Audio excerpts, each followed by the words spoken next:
mungkin diperkenalkan dulu mengenai Ibu Jessica ini dari asalnya atau usianya gitu seperti itu. Halo, nama saya Jessica Martono Hadi. Usia saya 48 tahun, 49 tahun ini. Saya keturunan Jawa dan Sunda, baik dari mama dan papa saya. Saya domisilinya di Cimahi, persis perbatasan Bandung Cimahi. Jadi saya dekat dengan Pastur dan Bandung, lebih dekat ke Bandung. Saya 3 bersaudara, saya paling tua, adik saya 2 laki-laki. Kemudian saya punya 1 orang suami dan 1 orang anak, usia mau 15 tahun. Kemudian kegiatan saya sehari-hari, ya sebagai ibu rumah tangga yang mengurus keluarga, saya bisnis, wira swasta juga, terus saya setiap 2 minggu sekali, saya pasti ke Jakarta, ke rumah mama saya, untuk bergantian jaga dengan adik-adik saya karena mama saya juga terserang stroke. Itu sudah saya lakukan sejak tahun 2018 gitu, hingga hari ini. Kalau ditanya saya pernah mengalami penyakit yang serius, tepatnya tanggal 28 Februari 2015 jam 7:30 malam. Saya tarik sedikit ke belakang. Awalnya pertama ketika saya hamil anak saya, ketika saya periksa, dokter mengatakan saya harus segera melahirkan bayi saya karena tekanan darah saya di 180/100. Jadi saat itu bayi harus dilahirkan. Kemudian setelah saya melahirkan, tekanan darah saya sempat turun di 120/90. Tapi, tidak berlangsung lama, ternyata tekanan darah saya naik lagi di angka 150/100. Kemudian dari situ, dokter, menyatakan bahwa sementara saya belum boleh punya anak lagi, dan saya harus mengkonsumsi, obat-obatan untuk menurunkan hipertensinya, gitu. Nah, yang kedua, bulan Mei tahun 2014 itu, waktu saya mau melahirkan itu tahun 2007 ya. Nah, waktu Mei 2014, almarhumah ibu mertua saya itu, terserang penyakit sirosis. Jadi saya, keluarga, dan suster bergantian jaga baik di rumah sakit maupun di rumah. Sampai pada akhirnya bulan Juli 2014 ibu meninggal dunia kembali pada sang Halik. Mungkin pada saat itu terutama saya, eee, tidak menjaga istirahat dengan cukup, tidak menjaga asupan makan, tidak menjaga konsumsi obat-obatan. Jadi mungkin saya drop, eee, jadi ketika bulan Agustus 2014 itu saya periksa ke dokter, dan ternyata, tekanan darah saya itu di angka 200/100. Dokter saat itu menyatakan saya harus segera ke UGD. Jadi waktu itu saya ke UGD di Rumah Sakit Advent dan saya dirawat selama 2 minggu. Saya ditangani oleh dokter, perhentian ginting spesialis jantung dan dokter Adelina, spesialis saraf. Dokter, menyatakan saya harus sangat sangat berhati-hati, karena saya kemungkinan bisa terserang stroke. Jadi saya harus benar-benar hati-hati. Jadi kembali lagi ketika tanggal 28 Februari 2015, itu tepatnya jam 7:30 malam, saya terserang stroke. Jadi yang saya rasakan waktu itu bukan gejala, tapi yang saya rasakan waktu itu, mata saya itu seperti, juling rasanya. Kemudian, pendengaran saya seperti mendengar tuh jadi kecil suara, dan bagian sebelah kanan saya itu tiba-tiba berangsur lemas, jadi seperti orang paralyzed. Jadi saat itu pertolongan pertama di rumah adalah saya langsung dikasih obat hipertensi, kemudian saya dikasih oksigen, dan saya dilarikan ke UGD Rumah Sakit Advent. Sampai Rumah Sakit Advent, itu saya masih bisa bicara dengan suster, bahwa saya bilang, "Saya harus dikasih nitropil." Karena jauh sebelumnya ibu saya pernah berpesan, kalau terjadi serangan minta dikasih obat nitropil. Nah, dan dari situ memang saya mendengar dokter menyatakan setelah saya diperiksa, dokter menyatakan bahwa saya terserang stroke. Waktu itu akhirnya saya masuk HCU 1 minggu, saya masuk ICU 1 minggu, dan saya masuk ke ruang perawatan kurang lebih 1 minggu. Jadi total kurang lebih di rumah sakit waktu itu 3 minggu. Pada saat itu, dokter, rapat dengan keluarga saya karena, dokter bilang kalau, keluarga saya, terutama adik-adik saya gitu, harus diperiksa juga. Karena kalau salah satu anggota keluarga terserang stroke, itu biasanya, eee, kemungkinan yang lain bisa juga terserang karena pola hidup yang sama. Dan dokter juga menyatakan waktu itu kalau anak saya itu sudah pegang 6%. Karena bagaimanapun dia pola hidupnya sama dengan saya. Jadi saya dari sekarang harus hati-hati mengatur, pola hidupnya anak saya. Nah, dokter menyatakan bahwa, eee, tes setelah terserang stroke dan sampai penanganannya itu adalah golden period. 3 jam setelah serangan itu tuh benar-benar yang harus ditangani benar-benar.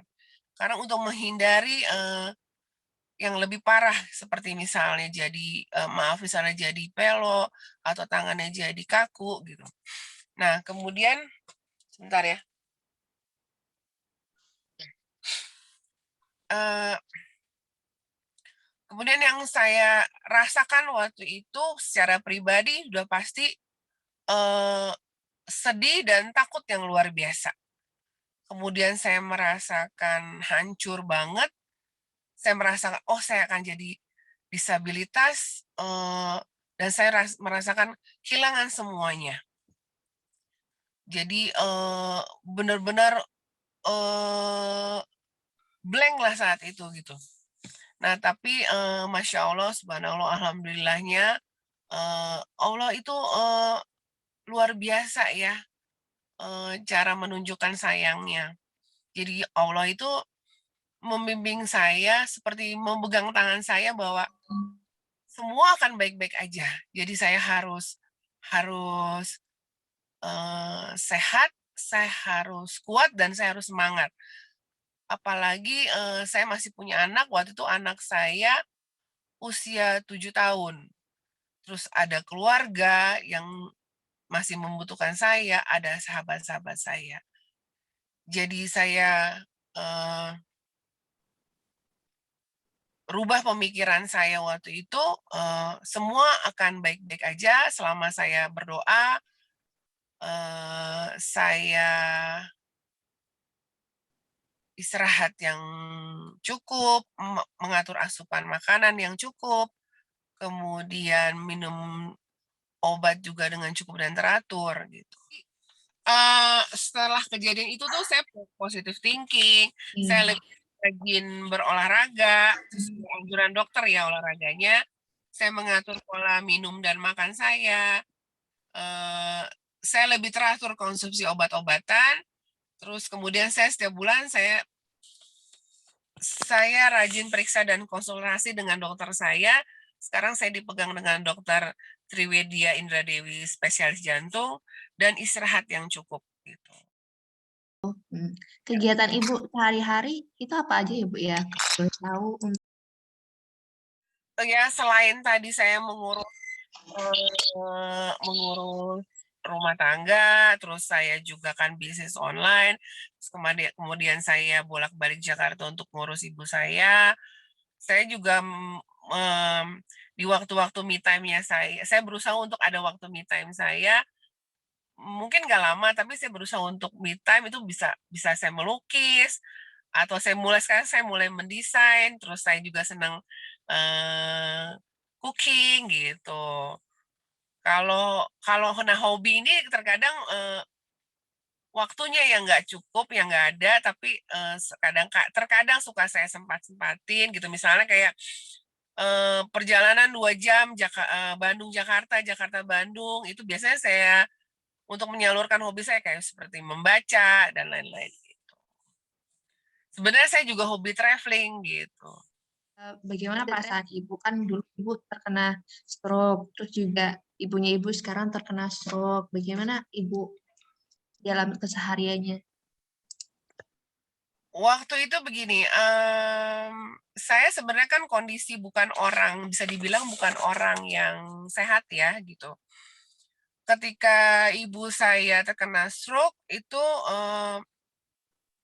saya flashback ketika saya kena stroke gitu, karena kan saya duluan yang kena stroke tahun 2015, ibu kan kena stroke tahun 2018 ya gitu. Itu saya flashback gitu. Eee, saya mengerti apa yang dirasakan ibu saya gitu. Nah, sepertinya Allah mempersiapkan saya bahwa, ini loh kalau kena stroke kayak seperti ini gitu.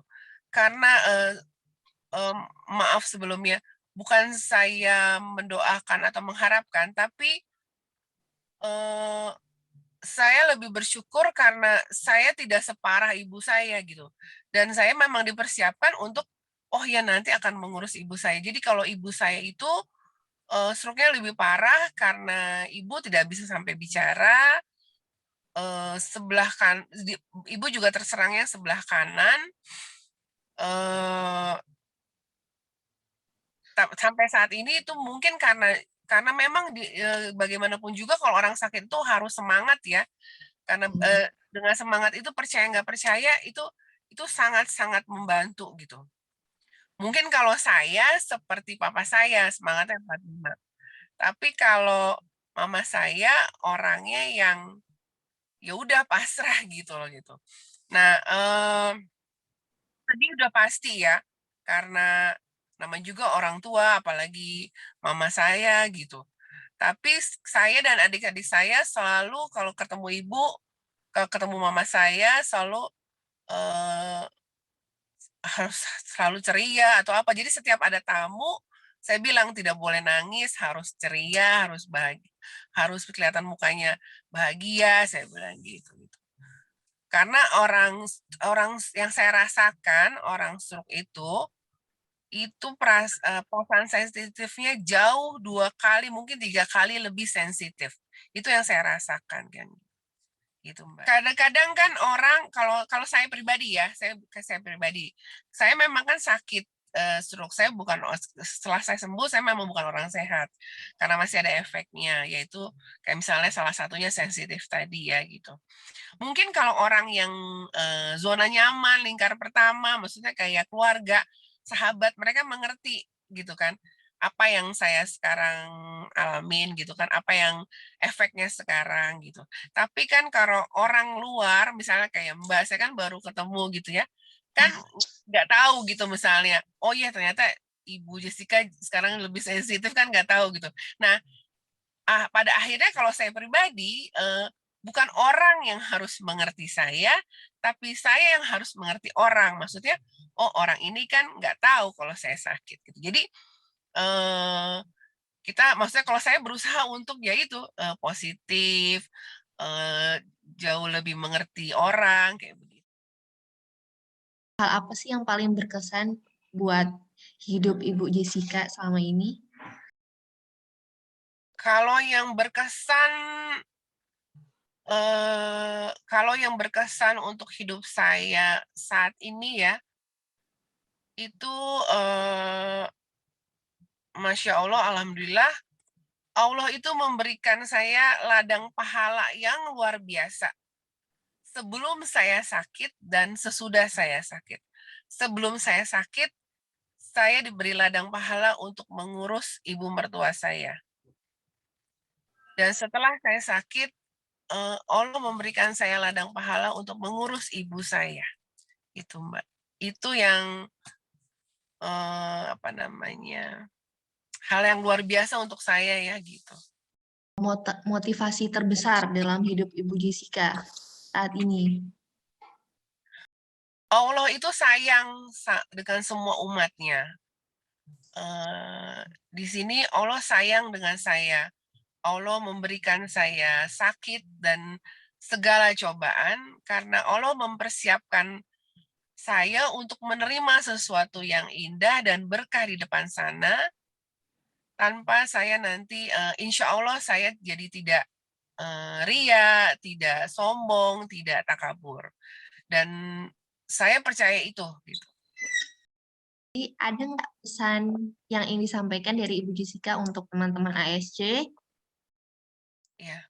Maaf sebelumnya mungkin saya, yang paling muda di grup ini, jadi saya tidak ada maksud menggurui, tapi pesan saya untuk semua saudara-saudara saya di ASC ini tetap berdoa, istirahat yang cukup, minum obat teratur, menjaga pola makan, rajin periksa ke dokter, olahraga teratur, dan positive thinking.